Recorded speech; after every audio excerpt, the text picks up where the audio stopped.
users, welcome back. As you all know, Streamit is a video streaming theme where you can upload movies, TV shows as well as videos.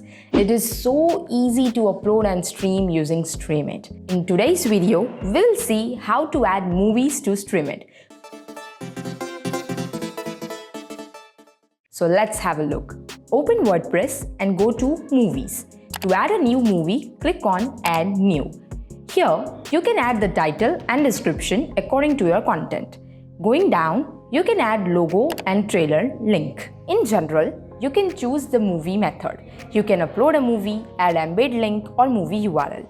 You can also add movie release date, movie time duration, movie censor rating and much more.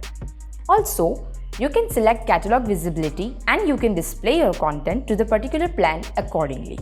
On the right side, you will see a movies panel.